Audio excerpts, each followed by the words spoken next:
Hello everyone, this is Saurabh Sharma. Let's start with the current affairs of 5th of January 2022.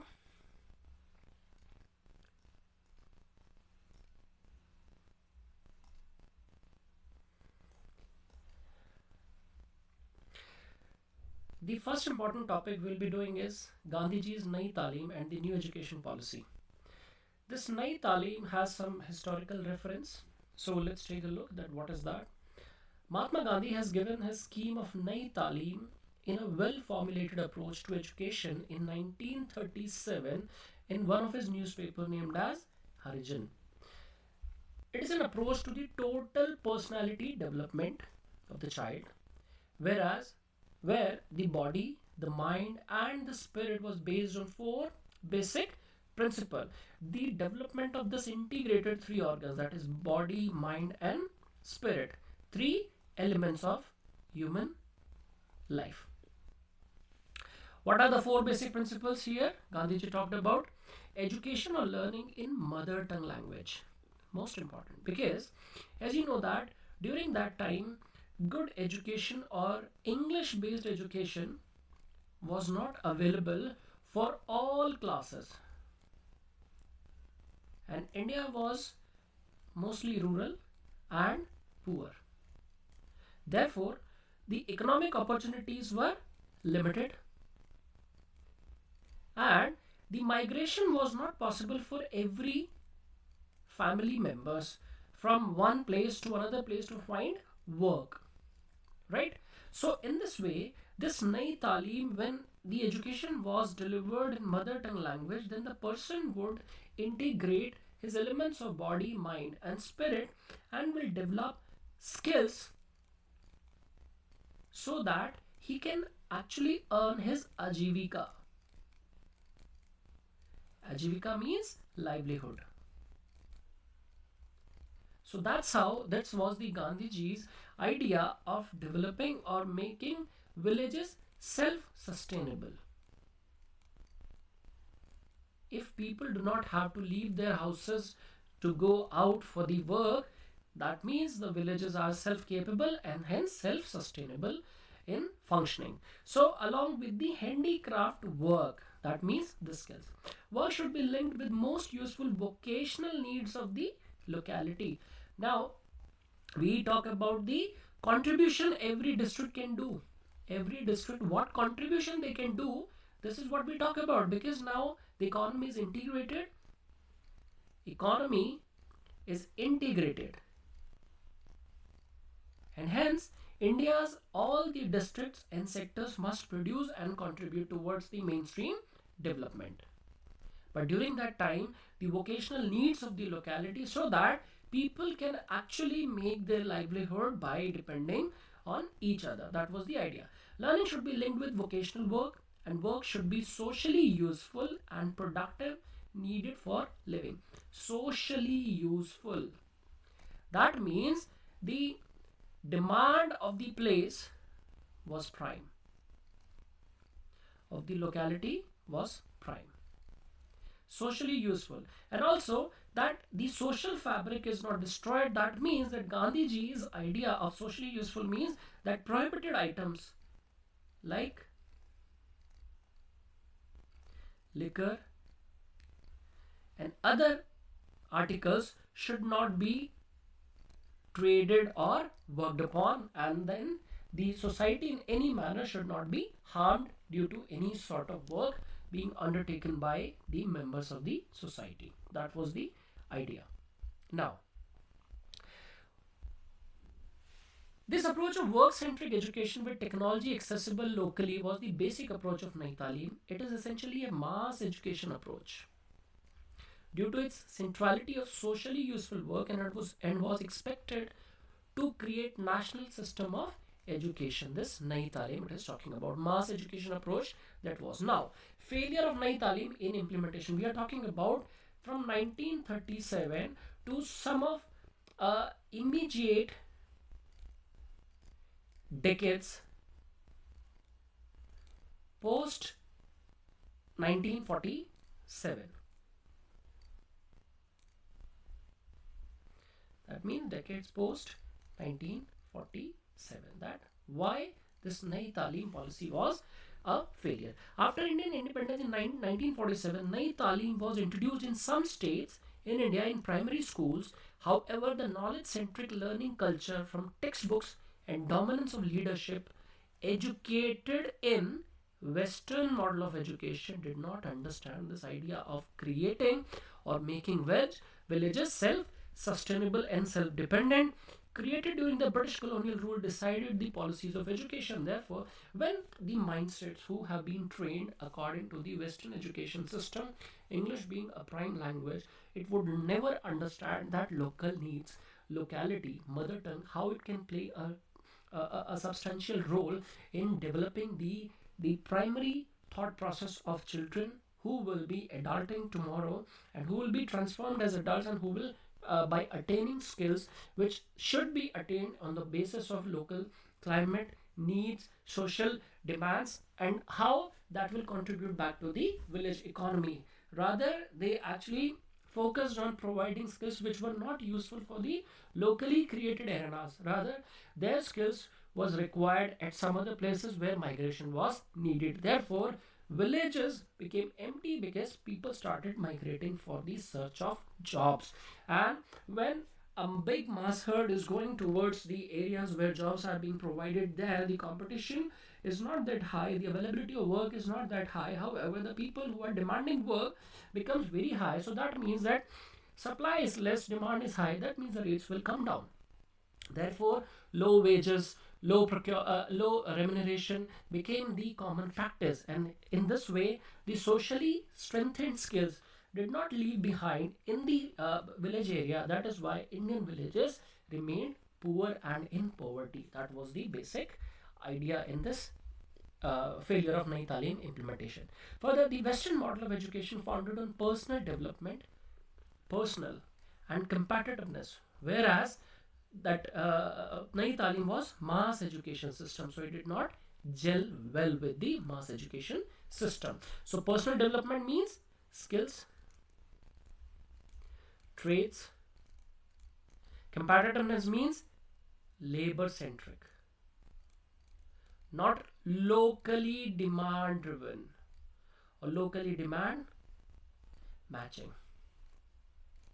Therefore, this entire story of migration and high contenders for work and low wages and villages remain poor, that's the vicious cycle started coming up. Then the program continued for a couple of decades and was later abandoned. That it did not fit the Indian society, locality, so it was actually abandoned. Now, how come it is now included in the new education policy announced in 2020 by the government of India? It is a new hope that Gandhi's vision would be fulfilled if the policies implemented with the same intent with which it was drafted. See, 2020 saw the first pandemic of 21st century where millions of people locked back into their houses, their homes, and most of the people who migrated in search of work started going back to their native places in search of because there was no work where they migrated for the searching of work. When they are going back, they will not find the work there. So then they what would they do? So within this context, considering the futuristic perspective and forecast that if anything such nature happens, then what would people do? So in this way, the Naitalim is coming into the rescue of this problem created by the pandemic, that people, if they have to stay back at their native places, then what would they do? They will actually learn from the childhood the skills based on the locally economic setup atmosphere, so that they can actually contribute towards the local economy and they can sustain their life. So this Naitalim approach emphasized on the importance of education through any productive work that we do in our everyday life. That means learning by doing. For example, someone is making a pot by, or let's say some ironsmith, let's say. Here he knows the skills, because skills were transferred to one generation from the previous generation, or generation to generation the skills are transferred and exchanged. But if these skills are actually remoduled in terms of education, in terms of principles, in terms of new ideas, where brain can actually think of about their work out of box. In this way, these skills which have been transferred from generation to generation, clubbing with the technological aspects and certain principles given by science or whatsoever, then it will be making a clubbed situation in which people can make best use out of it, best benefit out of it. So therefore, it will reduce the migration in search of work, and thereby anything in problems like pandemics, if people have to stay back to their native places, there will be no problem, and the demand can be created within the locally set up arena.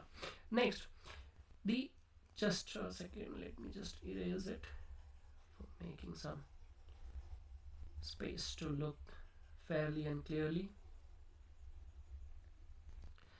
Now,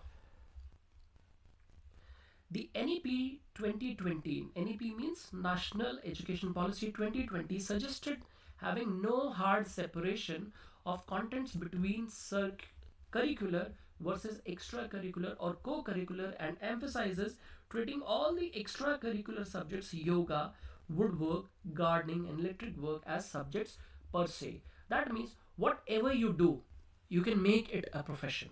This is the idea here. So if you are taking a part in the fancy dress competition, that should not be termed as extra or co-curricular activities. Rather, it should be considered as that you are doing something related to the field of performing arts.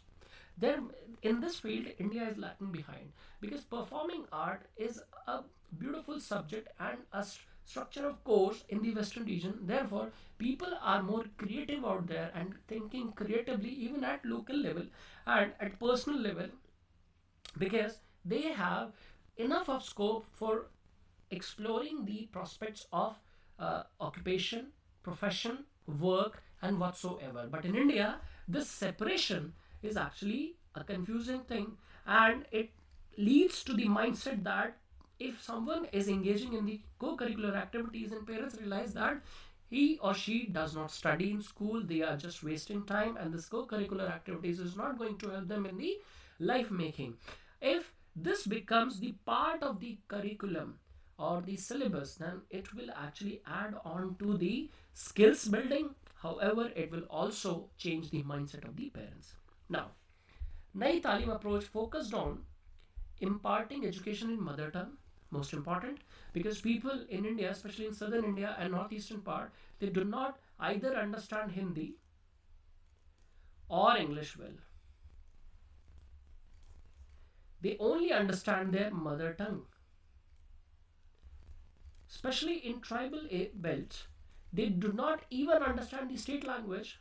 They only understand the different dialects which are locally spoken, or languages used by tribals among themselves. So here, if someone is trying to make them teach English A, B, C, D, or Asenar and Kase, Kabutar, then they will get confused and they will find that this teaching or this education system is not adding anything to their skills, to their life, and the meaning and scope of life is limited here. Thereby they will leave this education, and this is one of the most important reasons that in tribal regions which are actually core tribal areas in forest and underlying places, the children are generally refrained from getting the modern education system, because the foundation is not built in their mother tongue language, and slowly and gradually that foundation is shifted towards the English or Western education system, or let's say the major educational system. Now, it acknowledges the importance of beginning of learning in mother tongue, local language in the foundational stage. Nai Talim focused on nurturing multiple skills. For example, NEP suggests providing flexibility to students in choosing courses based on the interest of the child. For example, performing arts.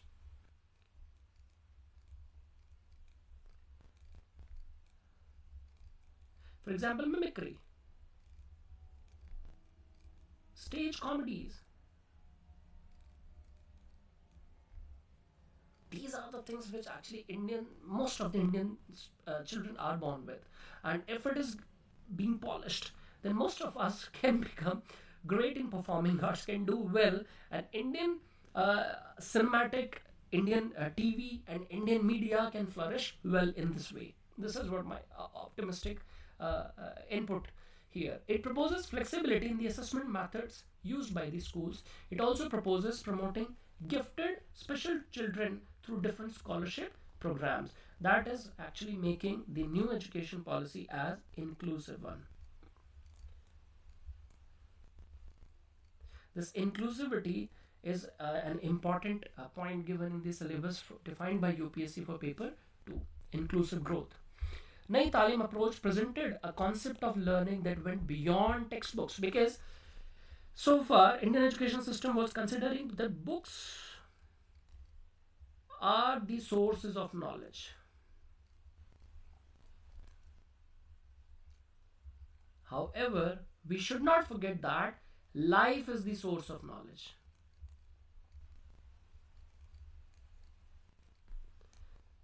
Because if you have seen that the people who have received Padam Shri or other Shris for the year 2021, most of the people did not ever go to school. Why did they get that Padam Shri and other awards? Because their contribution to the life from different roots, and their learning from life from different roots. They understood, they actually experienced the negativities and problems of society, and they worked for their betterment by taking the problems available in the society or present in the society as challenge to fight with. And they did not understand, they did not have any kind of theoretical support, any kind of principles to work upon. They just understood it based on their own knowledge and experiences and observation, and they started working in that fields, and ultimately they got Padam Shris and other Shris awards from Government of India. Now, that is why this policy is talking about that education system must go beyond textbooks. The success of this approach hinged a lot on the teacher and motivation to drive learning in children based on every children's interest. That is most important. Teachers. If teachers are robotic in nature, the motivation will not be there. There will be more mechanical rather organic. And what we need here is organic teachers who can actually make their own creativity.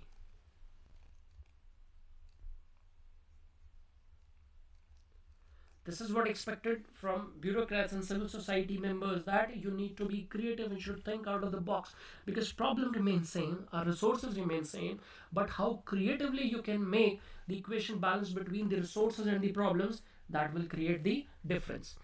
Now, the NEP 2020 acknowledges the role of a teacher in shaping the future of the nation.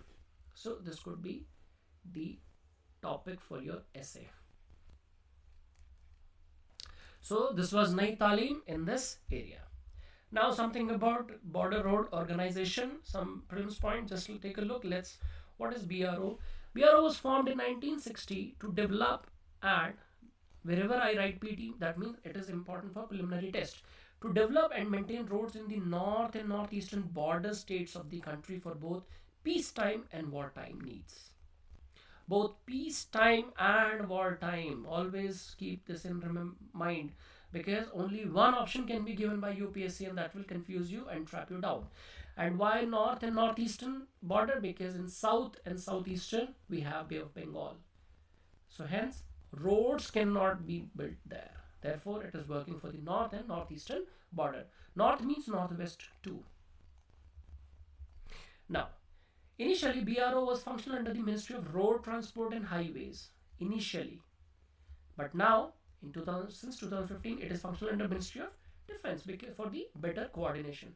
BRO is also operational in friendly countries such as Afghanistan, Bhutan, Myanmar and Sri Lanka. It was India's border road organization that helped build the 218 kilometer Route 606 in Afghanistan, known as otherwise as Dilaram-Zaran highway, which is also part of Garland highway.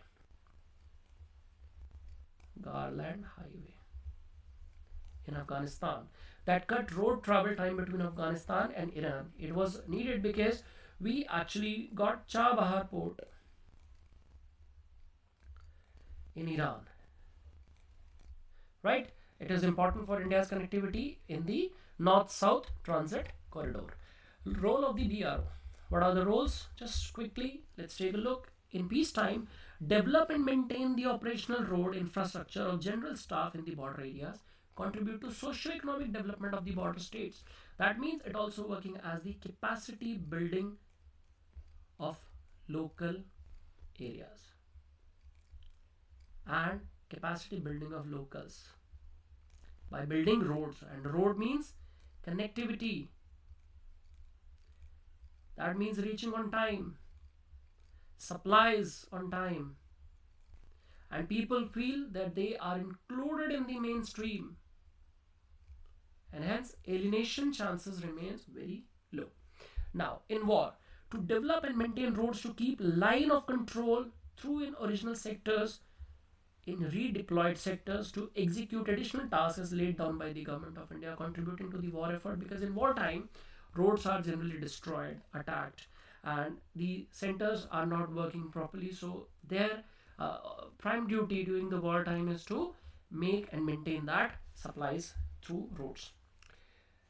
Now why it came in news now, just quickly take a look. The Border Road Organization has raised its benchmark of excellence yet again by extending access of the formidable Zozila at an altitude of 11,649 feet that links the Union Territory of Ladakh with the rest of the country. For the first time, Josie Mountain Pass remained open beyond 31st December. So they built the world's highest road again, or motorable road again.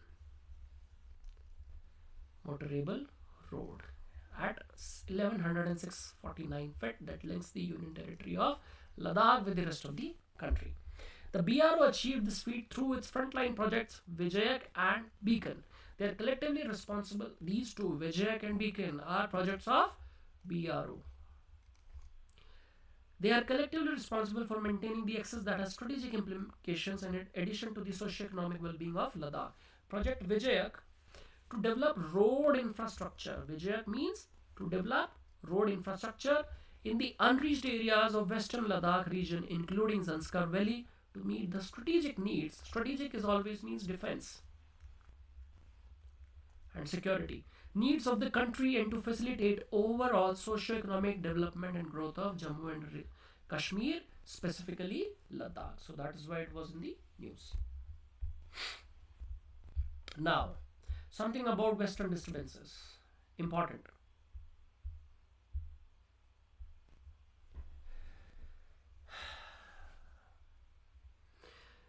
In this context, we will be studying about origin, spread, effects, and climate change. Now, why it is in news? Well, friend, before talking about that, why it is in news, let me just tell you one thing, that right now when I am recording this video, it is January, first week of January. Delhi, Punjab, northern Rajasthan, western Uttar Pradesh, north western Haryana, all these areas, Jammu and Kashmir is seeing snowfall, Himachal is seeing snowfall, and these below areas which are lying in the plain, Ganga Delta region, they are seeing or observing massive amount of rainfall. Some people say that it is bin mausam barsat. That means that it is an untimed rain, which has not generally happened, but it is a continuous phenomena which is annually taking place from the months of December end to the February mid or March mid. What happens is, western disturbance is a phenomena which is an air pressure system developed in the western Mediterranean region, and from there the winds are traveling for thousands of miles towards the eastern areas, and it wherever it finds the disturbances on the way, it starts by taking an encounter with the hills, high-end hills. This process is known as orographic rainfall. Orographic rainfall takes place after finally hitting the high hills, high ranges of Himalayas. They generally do rainfalls in the plain regions, and the snowfall is observed in the hilly areas. This phenomena, let's take a look. Why this is in news? Indian Meteorological Department forecast says that under the influence of the first western disturbance, scattered to fairly widespread light moderate rain is likely over Punjab, Haryana, Chandigarh, Delhi, North Rajasthan and West Uttar Pradesh. Now, what are western disturbances? Western means these are coming from west. Especially, and wherever the western disturbances you read, always in the back of your mind automatically should come that it is coming from Mediterranean Sea, just below the European Union, north of Africa and northwest of Arab states, and also the east is Syria, Lebanon, Jordan, though Jordan doesn't share the coast with the Mediterranean Sea, Israel and everything. So this is the general idea. Now, western disturbances are extratropical mid-tropospheric cyclonic circulations most often embedded in the subtropical westerly jet stream. A jet stream is a river-like current of air circulating across the globe at upper levels of the troposphere. These are very high air circulating system, the jet stream, and it is a common phenomena over the globe. Let's just see that why the name is disturbance. The word disturbance is used because the air within low pressure systems, fronts, depression and cyclones tends to be unstable or disturbed. These are generally cyclonic disturbances. It is clockwise in nature, and western refers to the direction from which they originate vis-a-vis India. Extratropical means outside the tropics, because 30° north, outside this region, it is known as extratropical.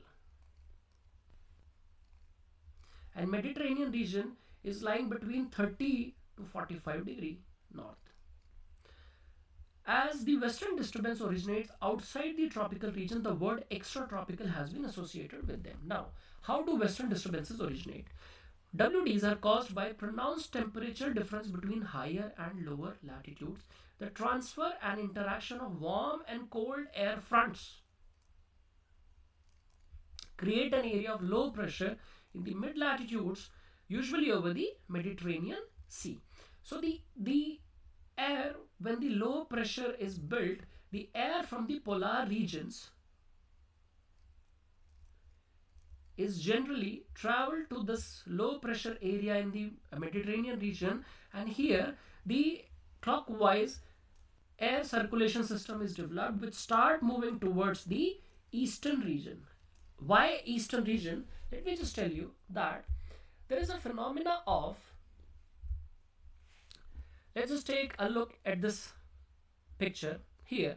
Let's say that during the normal time, this is the ITCZ,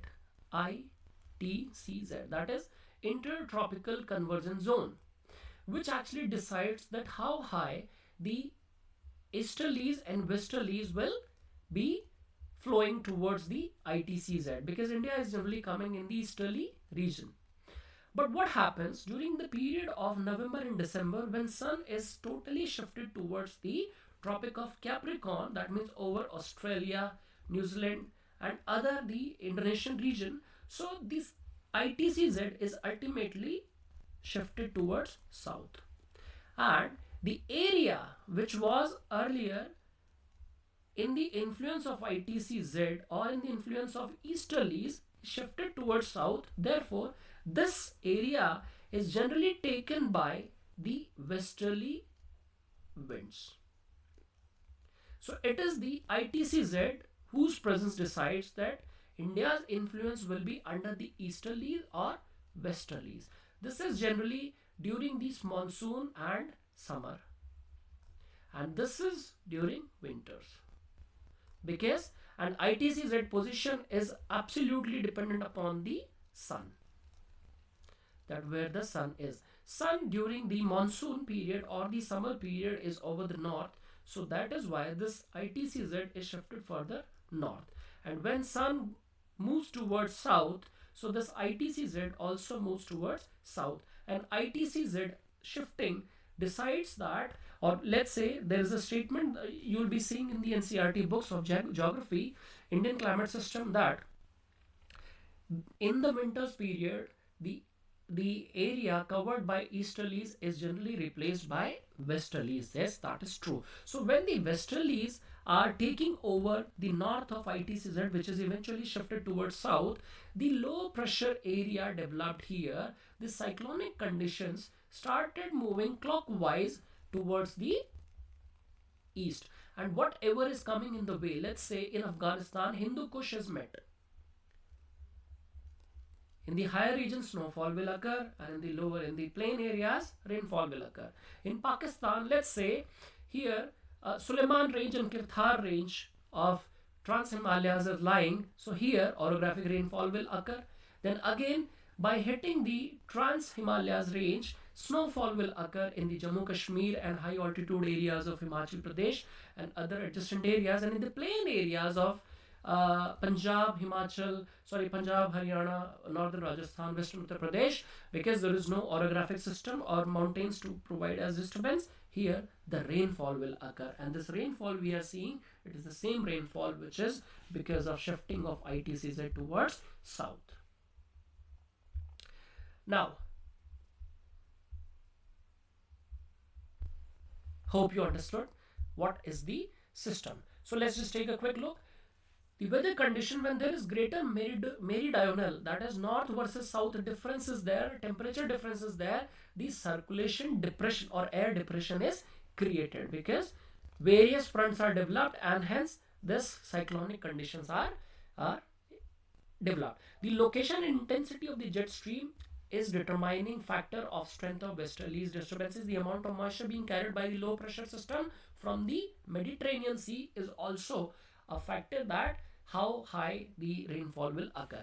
Where do western disturbances originate from? They typically originate over western Eurasian, Mediterranean Sea, Black Sea and Caspian Sea region before propagating downstream across Pakistan and northern India. They originate as perturbations, disturbances in the subtropical jet, typically over the Mediterranean region. They are driven by westerlies, which are prevailing winds from the west towards the east in the middle latitudes between 30 and 60 degree north. After covering thousands of miles, these moisture-laden winds eventually come up against the mighty Himalayas and are blocked. It is known as orographic rainfall system. Orographic, right? Because when the air is coming and let's say it is hitting the higher ranges of hills, then it will drop the entire moisture here. That is why you must have seen that in this region the air which is bringing the high amount of pressure moisture, when it is getting this hit to the hills, it generally drops massive amount of water in the form of rains, and it is generally be called as cloud burst. And the phenomena we have observed in Jammu, we have observed in Ladakh, we have observed in this areas of Uttarakhand. So these are the issues. As a consequence, the moisture gets trapped and precipitation is shed in the form of snow and rainfall over northwest India and sometimes other parts of northern India. When are western disturbances the strongest? They are most prominent during the winter when the STWJ is situated over South Asia, and as westerlies are stronger in winter, subtropical westerly jet stream, this STJ is subtropical westerly jet stream, but can occur at any time of the year. Their effect is minimal during the monsoon months in India because ITCZ is shifted upwards, so the westerlies always flow north to the westerlies, and the Tibetan branch, because the polar jet stream has two branches, that one flows over the Tibet plateau and one on the south of Himalayas. So when ITCZ is further north in the summer period or monsoon period, the upper jet streams generally flows over to it, so it doesn't bring any rainfall to the Indian areas. What are the effects of western disturbances? It is important because from the economic perspective, it is important to look at. Western disturbances, along with their induced systems, are the principal rain producing systems during non-monsoonal months over northwest India, including Punjab, Haryana, Uttar Pradesh. These are green revolution states and agriculture prime states. And during winters here, the Rabi season is going on.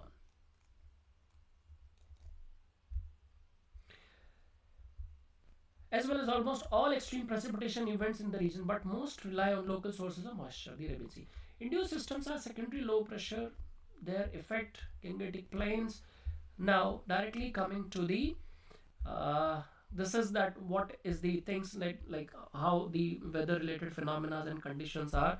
You can just take a quick look here, nothing to explain, but precipitation from western disturbances replenish the Himalayan glaciers, important, preserves the natural ecosystem, helps rabi crops like wheat, and assist hydropower generation because the rivers in the hilly area start flowing, and it is the good sign for hydropower generation. But if light rain under the influence of western disturbance provides relief from severe cold wave condition in the northwestern part.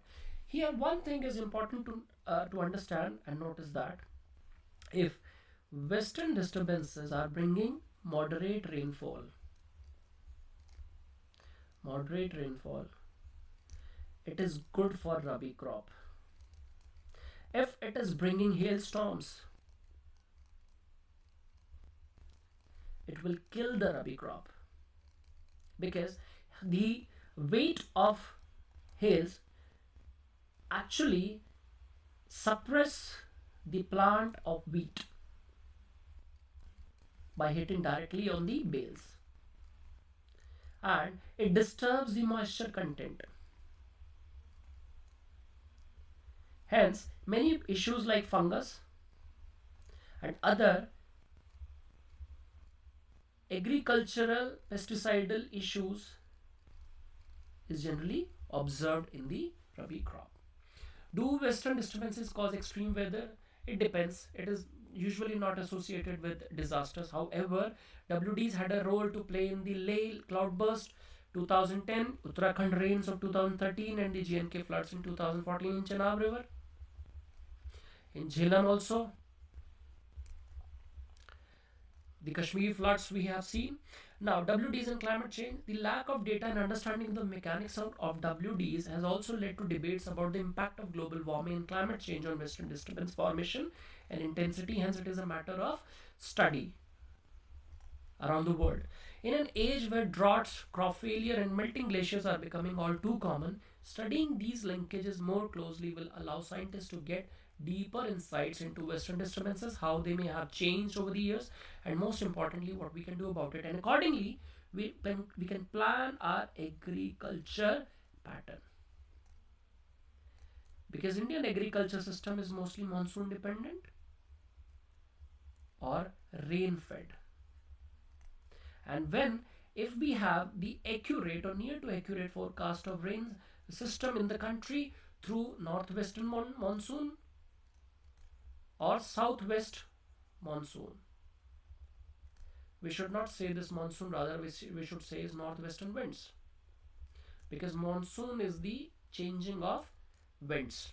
So this southwest monsoon. So whatever accuracy of data, reliability of data, and understanding of pattern of this rainfall within the country is understood, then accordingly we can plan our agriculture system pattern, and therefore Indian farming system can be sustainable, and it can be reward producing for the Indian farming, and agrarian system in the country can be reformed.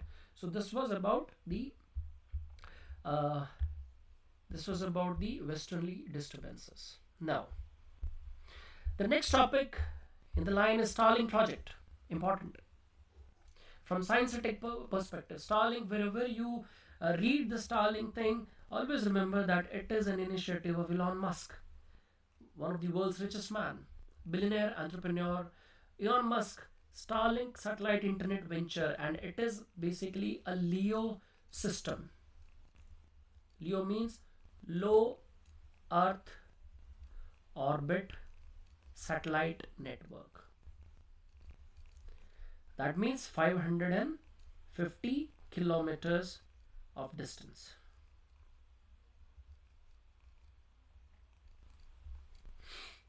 Now,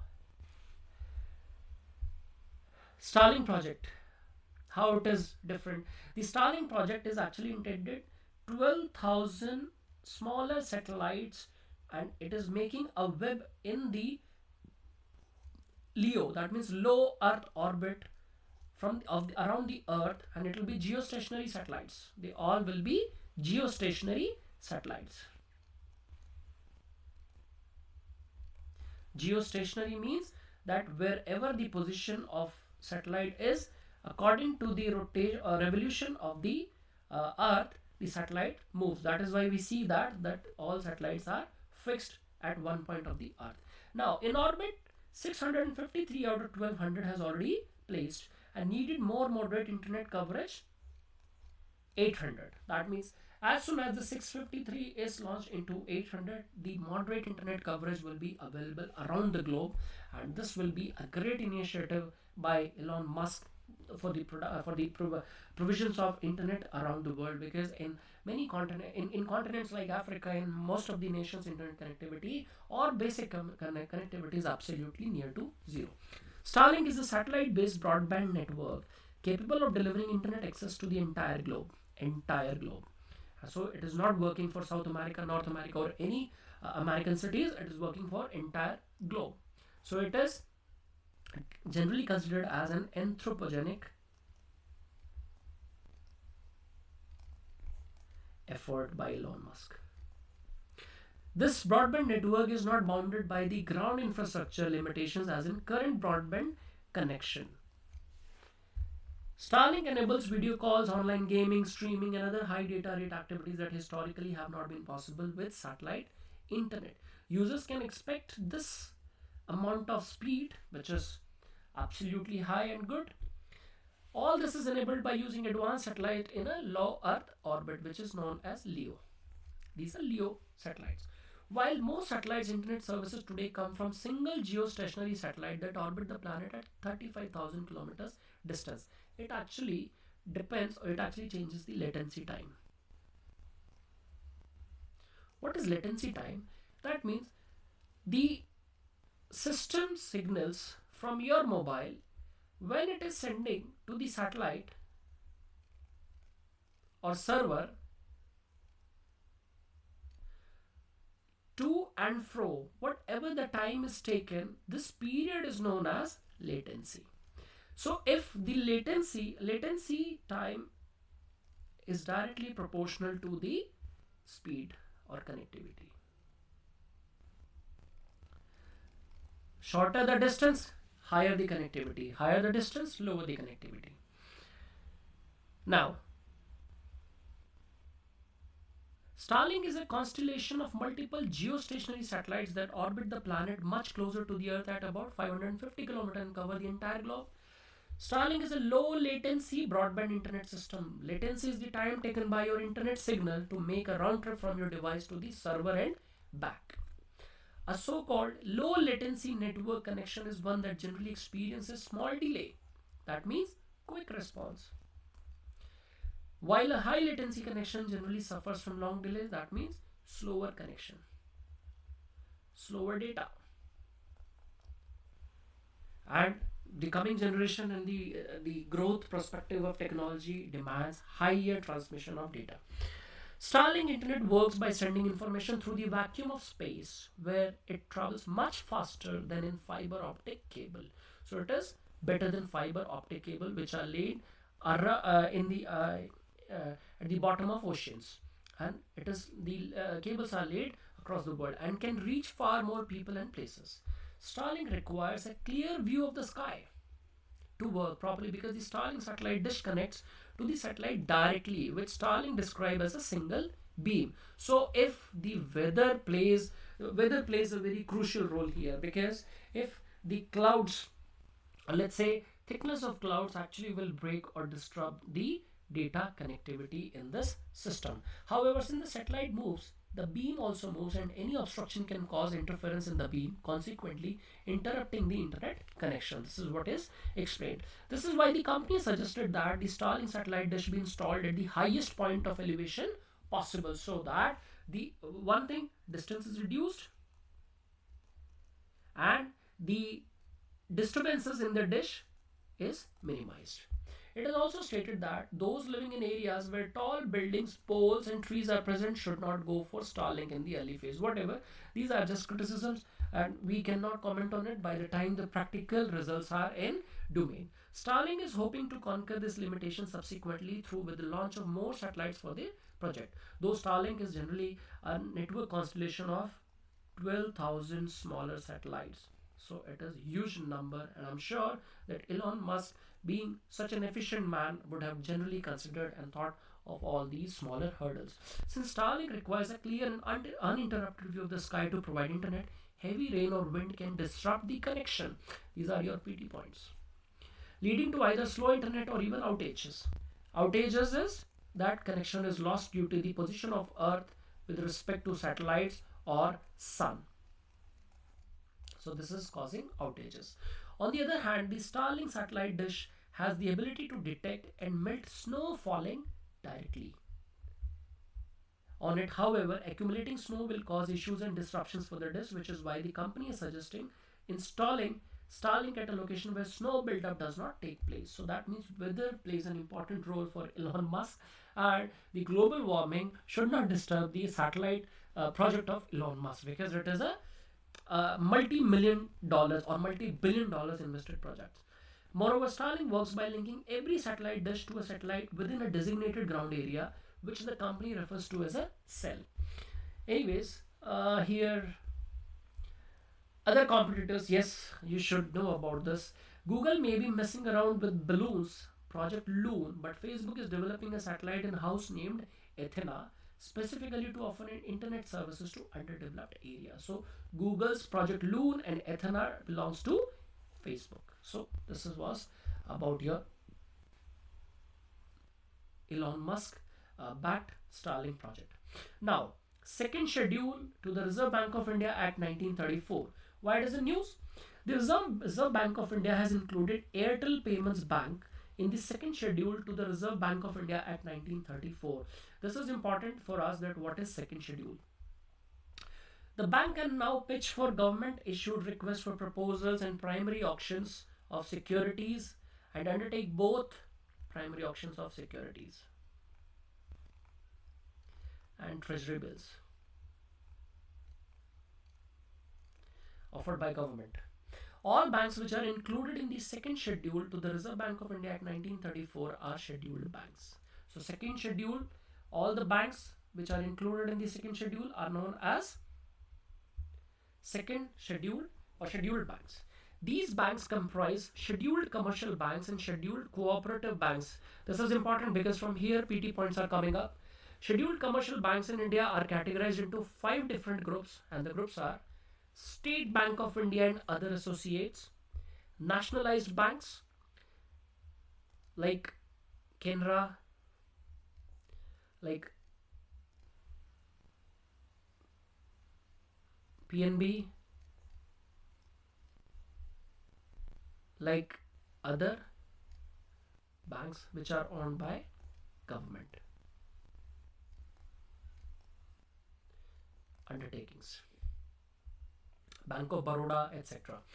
Regional rural banks, that is RRBs, foreign banks, and other Indian scheduled commercial banks, that is private banks. Foreign banks means Deutsche Bank and RBL and Citibank, and other scheduled commercial banks, private banks like HDFC, Axis, ICICI, etc. Now, scheduled cooperative banks consist of scheduled state cooperative banks and scheduled urban cooperative banks, not scheduled rural cooperative bank.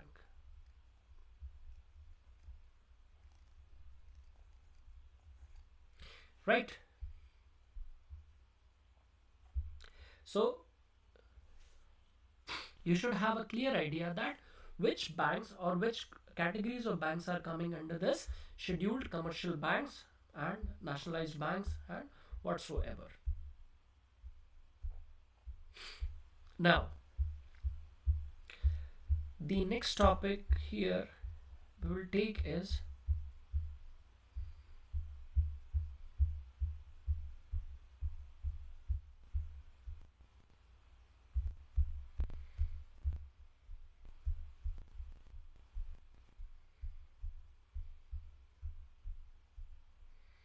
National Monuments Authority.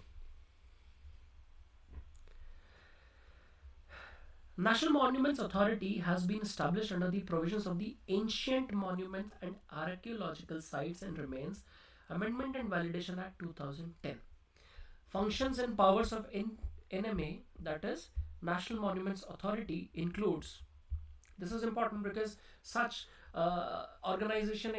agencies and departments of Government of India are generally asked by the UPSC, and when it comes to monuments, so it is generally belonging to the cultural or culture section what we study for UPSC.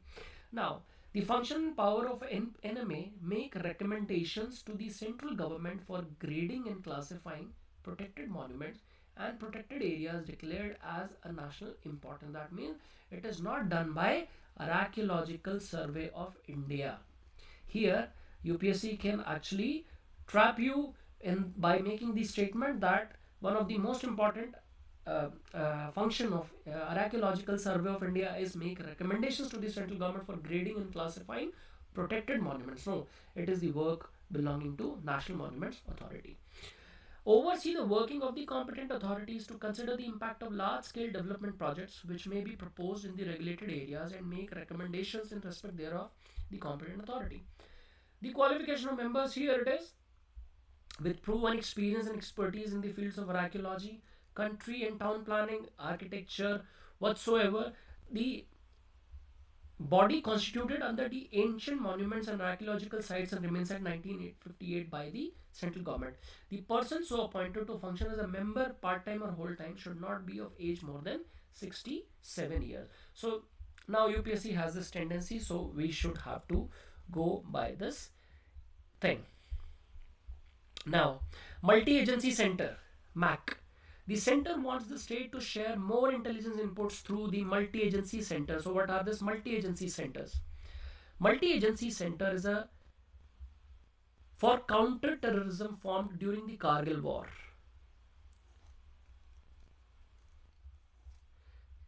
Multi-agency center was formed during Kargil war, whose mandate is to share terrorism-related inputs on a day-to-day basis. Terrorism. Multi-agency center is about terrorism inputs or terrorism related inputs on day-to-day basis.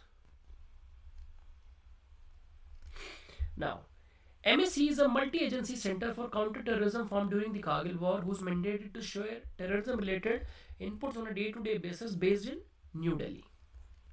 It also includes subsidiary multi-agency centers, SMACs, in different states comprising representatives from various security agencies for streamlining intelligence efforts. It is a common counter-terrorism grid under the Intelligence Bureau. MAC is under Intelligence Bureau. Around 28 agencies are part of MAC, and every organization that is in any way involved in counter-terrorism is a member of mechanism. States have SMACs. Now, Intelligence Bureau, it is under the administrative control of Ministry of Home Affairs. It is headed by Director IB, who is also a member of Joint Intelligence Committee, is generally an IPS rank or IPS cadre officer. So, this was all about the current news given in the 5th January 2022 newspaper, comprised of different news and all that. So hope you like the video and you understood the data. Please practice whatever is there for major part like Western disturbances, Naitalim. Try to write answers about it and information about it wherever you find the questions. You can practice last year questions asked by UPSC in mains examination, and that will only be the key to success in mains examination. That means writing, writing, and writing. Thank you so much.